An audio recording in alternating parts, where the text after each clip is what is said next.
This is Charlie Parsons for Boxing Social in association with William Hill and Empire Fight Store. Delighted to be joined by a man who a very long time ago I was a 16-year-old requesting to join your Instagram lives with a shameful Barnet, Mr. David Allen. How are you, mate?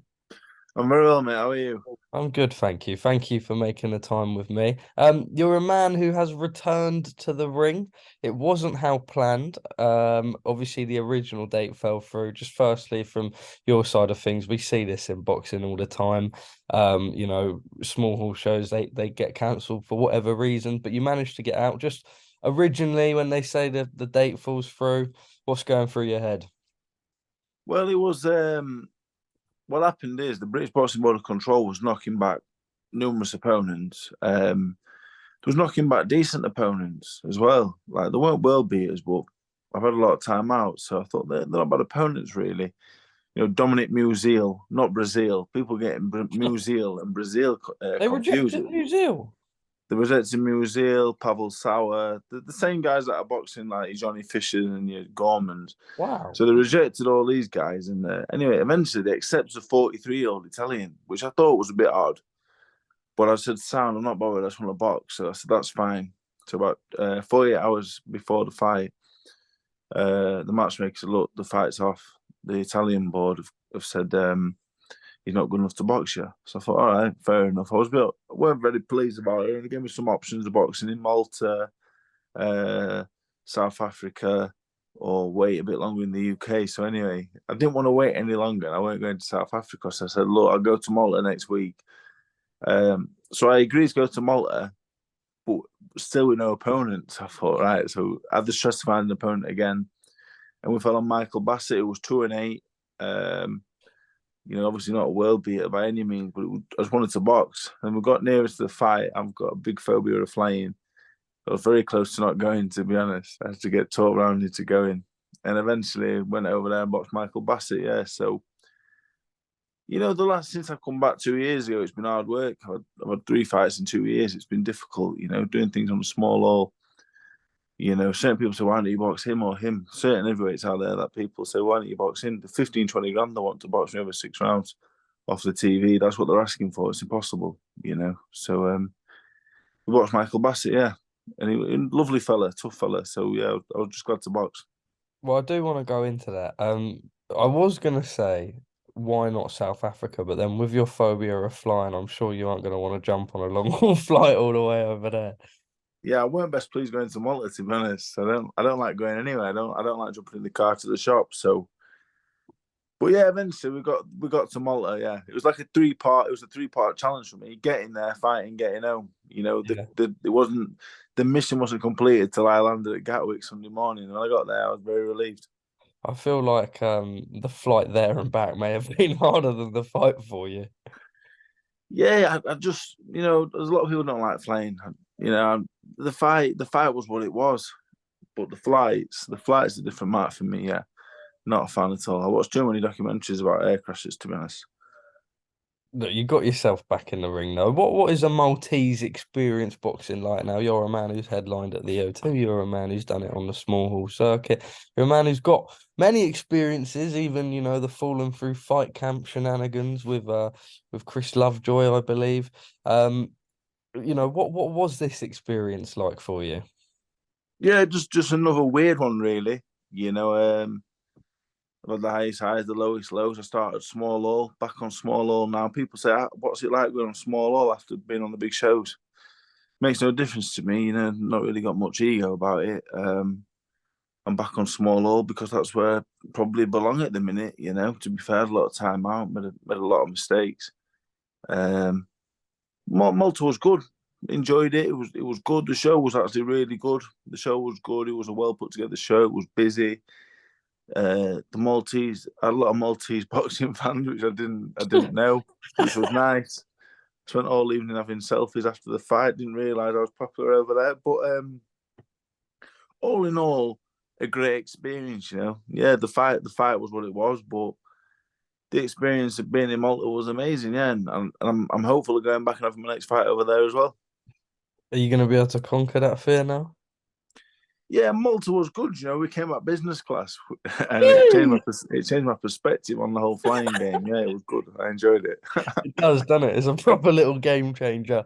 Um, but let me ask you, the last sort of 2 years or so, what has it been for yourself? Obviously, we had, I feel mad even bringing up lockdown and COVID in interviews Yeah. still, but I suppose that is sort of semi-relevant for you now because of like the inactivity that you've had out the ring, also the birth of your daughter. Congratulations. The last 2 years, what was it that made you sort of want to come back, give it another crack, and how have you found dealing with the time out the ring? Well, that life's been different, really. It's like pre David Price and post David Price, really. Pre David Price, I was the man. And put it bluntly, I was everywhere.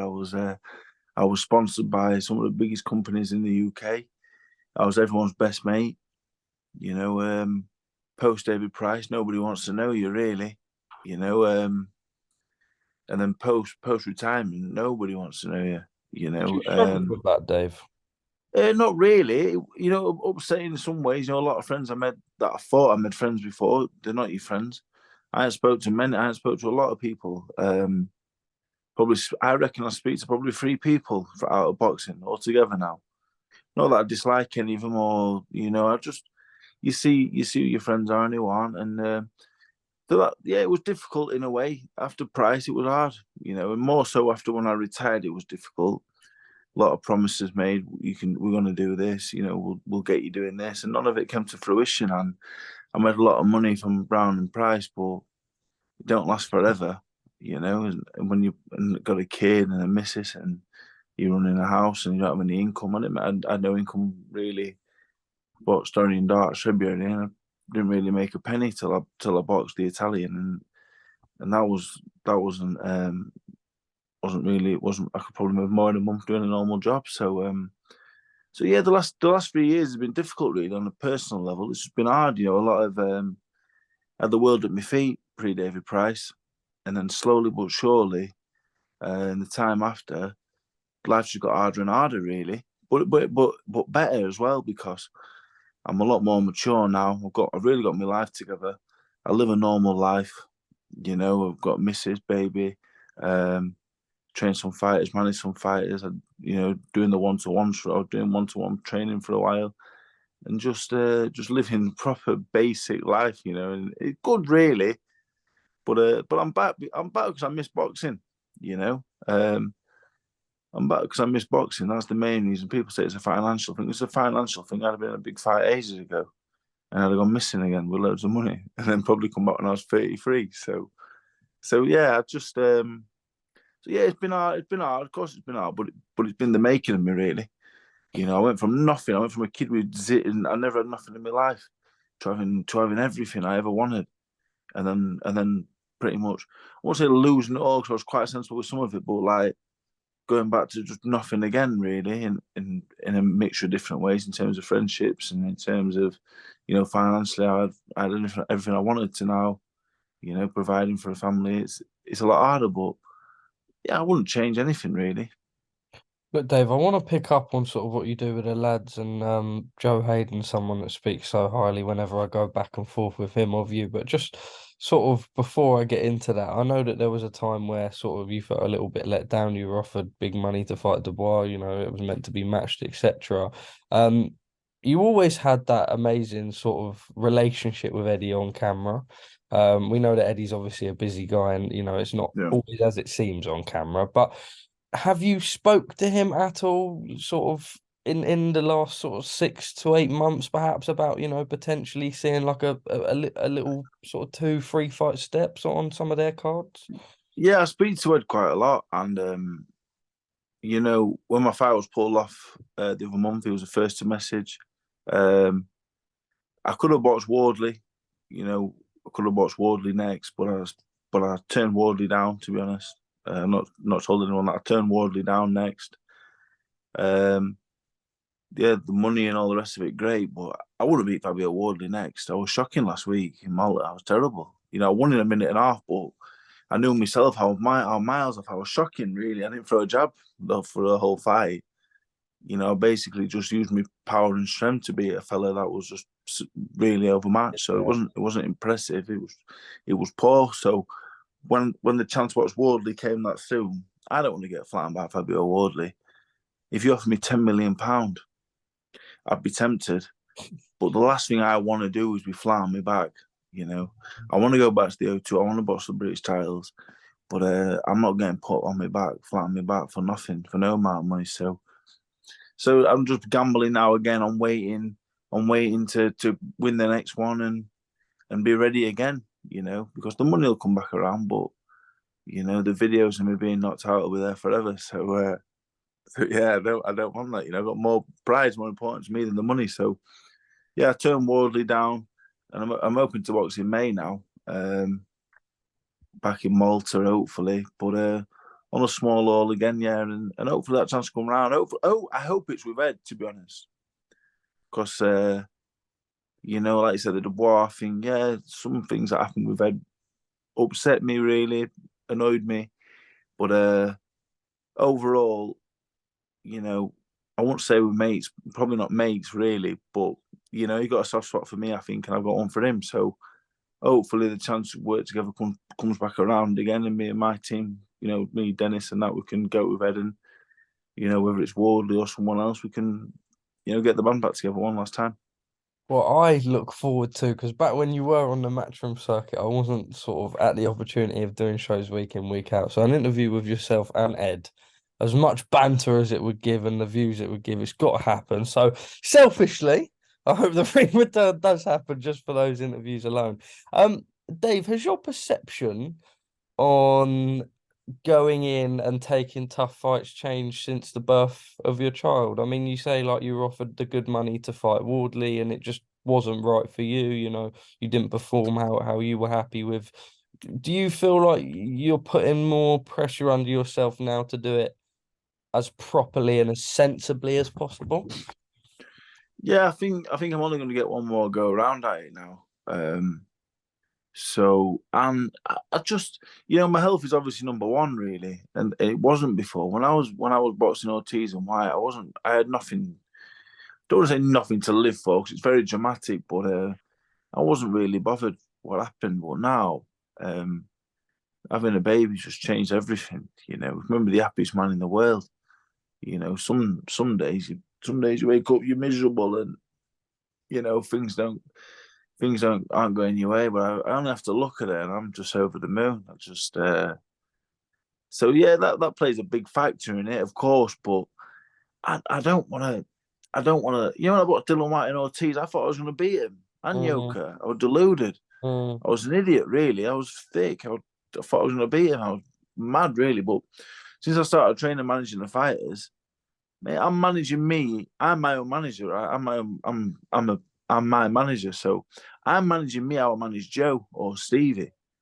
And would I put? But if I was my manager, if I wasn't me and I was managing me, would I put me with Fabio Wardley next? Absolutely not. I give myself the best opportunity. yeah, A, I keep myself safe, and B, I give myself the best opportunity to win. I couldn't beat him in 8 weeks' time. Can I beat him in 20 weeks' time? Mate, I'm not even sure I can beat him in 20 years' time. I've trained for 20 years, to be honest. But I want to give myself the best chance of doing it, you know? So that's what it's all about. So I will have one last crack at something, but be it Wally for the British, be it Adelaide, you know, mm, be it something abroad. I'll get one last crack at it, and am I going to win? I don't know. I can't promise that, but I promise I'll turn up my give it best and your give it best, yeah. 100%. Yeah. Dave, you mentioned Stevie and Joe, and I remember from following you, God, years back at, you know, how long you've been sort of helping back to the community. You spoke a couple minutes ago about how, you know, life for you was at a time where, you know, you were born with nothing. It wasn't ever handed to you on a plate. Um, you were given the opportunity with your platform and with what you've achieved in boxing to take these guys on and put them sort of under your tutelage. And like you just say now, you know, you wouldn't just throw someone in with something if they weren't ready. Um, why is it that you do it for them first? Because is it just to give back? Um, I started with Danny Morel. I started with him and just you know, at the time I thought, yeah, I'm just helping him out. I go around to all the amateur gyms and I train people, and And I started with Danny, and Danny turned pro. I turned Danny pro with me. I had a fight and won it, and then I took on a fella called Liam. And I've ended up training about 10, 15 people in the last 3 years. One of them lived with me for 3 years, and I turned Joe 7-0 as a pro. So I got two kids pretty much never boxed before. They're both pro boxers now. Danny turned pro. I've kept a fair few people out of prison. I'm doing good things. I'm proud of some of the people I've took under my wing and stuff. Turn some of them been pro boxers. That's great, but mate, I've kept some people out of prison. I've kept some people from doing this and that. Mate, I give me a lot of pride. Yeah, because I never had nothing, but I was never a bad kid. I was never a bad man. Never wanted to be when I'm too paranoid and too soft. So never wanted to be a bad man. Really, I couldn't have coped. But yeah, I took a lot of pride in it. I took a back step really. Now I trained 6 or 7. I used to go to people's houses for a cup of tea. I used to invite people around to my house if they had nowhere to live, and I'd give people money. I'd give a mad amount of money away, and just I think that's all stopped now. To be honest, I'm not Mother Teresa like I used to I was try gonna and be. say But you got a child now. You got that. Your family comes first now. yeah, mate, I made a lot of money, and I gambled a lot of it away, and I gave half of it away and all. So I don't regret any of it though. None of it. Like I said, when I was training Danny, I ended up getting him from not really doing anything to pro boxer, but he gave me a reason to get out of bed for a couple of years. Yeah. Because there's something to focus on. The same when I retired. Same with Joe and Liam. And I got some young kids that I work with now. It's great. I work with some amateur boxers, and it just gives me a reason to get out of bed every day. And I have to train. I have to set a good example. So, people always like, well, you're doing great for them, but at the same time, without them, I definitely won't be boxing. And if I wouldn't have met Danny at the time that I met him, even though the amount of money and time I put into him, if I never met him, don't know where I'd be now. To be honest, I could be anywhere not here at all. So yeah, it works both ways, don't it? You do good, you get good back. So yeah, I enjoy doing all that stuff. Look, Dev. Well, thank you for sort of opening and sharing a bit. I know you're always quite open and happy to sort of just be brutally honest. Just lastly on the world of boxing as a whole, I don't want to sort of dabble too much. Every sort Yeah, of interview we always do is like AJ Franklin, Fury Usyk, whatever. But obviously, Conor Benn done the interview with Piers Morgan last night. Before I even ask you about it, have you had time to watch it yet? I'm not. You know what? To be honest, and I can answer your questions in one go. Really, Yeah, well, yeah, I, yeah, yeah, yeah. I just he's failed 2 tests, hasn't he? Yeah. That's it. I see 2 failed tests. What I see, I don't have Twitter no more. I don't read boxing stuff. I'm not Yeah, really quotes interested. and yeah, yeah, But yeah. but I see 2 failed tests. I see the WBC have said that he can go back in their rankings. Until I see the British Boxing Board of Control say that he's fully licensed back in the UK, until I say UCAD or VADA say that he's innocent, then all I see is 2 failed tests. And I like Conor Benn. He's always been. I knew him when he was a bit younger and on the way up. I changed a bit when I was watching David Price. I was probably a bit of an arsehole. Um, but he was a nice kid. But mate, he's failed 2 tests. I just Yeah, I can't get past it. And the WBC is shambolic. We've got Tommy Fury rated in the top 40 for beating Jake Paul. So I can't take them serious. And it's just a shame, really. Why I might as well put my boxes full of drugs and just say they've been eating fucking, dodgy fucking chicken or something. It just sets a bad precedent, really. So it's up. I bought loads of drug cheats, me. So yeah, I understand. I understand that I'm a hypocrite because I took money to boxing anyway. But for me, Conor Benn, uh, yeah, for me, he's still carries that drug cheat tag, and he can box Pacquiao in Dubai. He can make millions abroad. But at the minute, no one likes him because he's a drug cheat. So it yeah. doesn't really matter. Well, last night he sort of spoke about how difficult the time was, and I'm sure no one doubts that, regardless guilty or innocent. And in this case, I suppose from a third party, I have to say innocent until proven guilty. But the one thing that people are sort of picking up on and a little bit disappointed about is the fact that we obviously there is this 280-page document. It's gone to the WBC. The WBC, for whatever reason, have gone down the egg contamination route. In Conor's defense, he has said, well, that's not good enough. It wasn't in my system at all, let alone the eggs.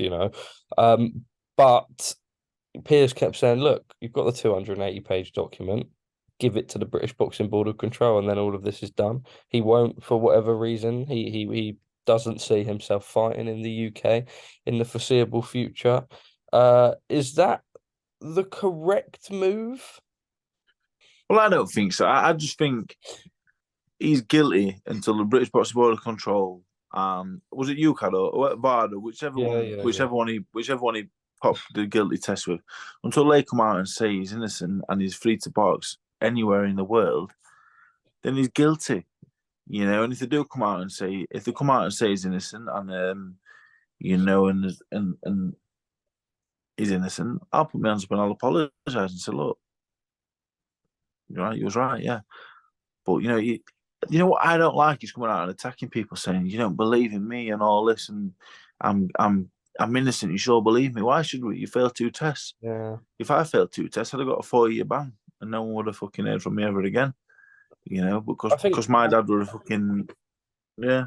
It's annoying, isn't it? It pisses me off, to be honest. Yeah, well, like you say, there are inconsistencies. For example, I can't remember who it was, but there was a guy who tested positive for cocaine a couple of years back. I think he was Liam Cameron, yeah, Liam Cameron, and ended up with a 4-year ban, I believe, or something like that. There are, and no one's using coke as a performance enhancing drug. Yeah, I find it highly irritating, But it's different. I like Conor Benn. I spent a lot of time with him. I think he's a nice fella, and I don't think he's not a nice fella if he's indeed guilty. Because I've got loads of mates that are drug cheats. I use that line all the time, and people always laugh.